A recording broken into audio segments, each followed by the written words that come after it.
আজকে দেখাবো chicken sandwich. এই পর্যন্ত আপনি যত রকমের স্যান্ডউইচ খেয়েছেন, এটা হবে সবচেয়ে বেস্ট আর ইজি একটা স্যান্ডউইচ। প্রথমেই আমাদের একটা সস বানিয়ে নিতে হবে। 1 cup mayonnaise, half cup tomato sauce, আর হচ্ছে 2-3টা রসুন কুচি একসাথে ভালো করে মিশিয়ে নিলে এই সসটা রেডি হয়ে যাবে। এখন হাড় চর্বি ছাড়া মুরগির বুকের মাংস নিব আমরা 250 গ্রাম। এটাকে পাতলা করে কেটে একটা হ্যামার দিয়ে থেতো করে নিব।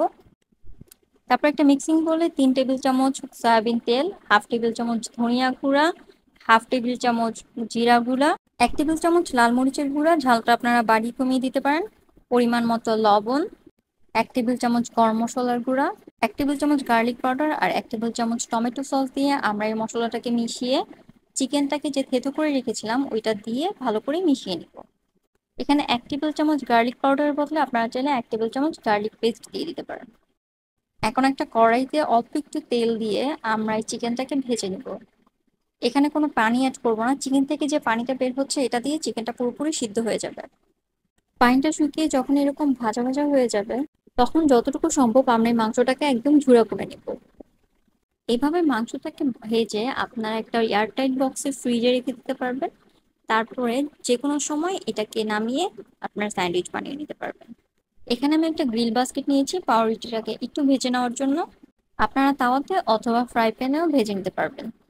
এখানে আমি একদম চারকোনা শেপের সাদা পাউরুটিটা নিয়েছি। আপনারা এখানে ব্রাউন ব্রেড দিয়েও করতে পারবেন। এখন চুলার মিডিয়াম আছে এটাকে বসিয়ে 30-40 সেকেন্ড পর পর আমরা ব্রেডটাকে উল্টিয়ে দিব। ব্রেডটাকে টোস্ট করে নিলে স্যান্ডউইচটা খেতে বেশি ভালো লাগে। বাসায় গেস্ট আসলে কি নাস্তা দিবেন সেই চিন্তা না করে এইভাবে বানিয়ে ফেলতে পারবেন এই স্ন্যাক্সটা। অথবা বাচ্চাদের স্কুল টিফিনও দিতে পারবেন, সকাল এবং বিকালে নাস্তা। এটা কিন্তু খুব মজাদার একটা স্ন্যাক্স হয়। তারপর দুই পাশ এরকম ব্রাউন হয়ে আসলে আমরা এটাকে নামিয়ে ফেলবো। ব্রেডগুলো গরম থাকা অবস্থাতে স্যান্ডউইচগুলো বানিয়ে নিতে হবে। আগে থেকে রেডি করে রাখা সসটা আমরা ব্রেডের উপরে দিয়ে দিব। তারপর ভেজে রাখা চিকেনগুলো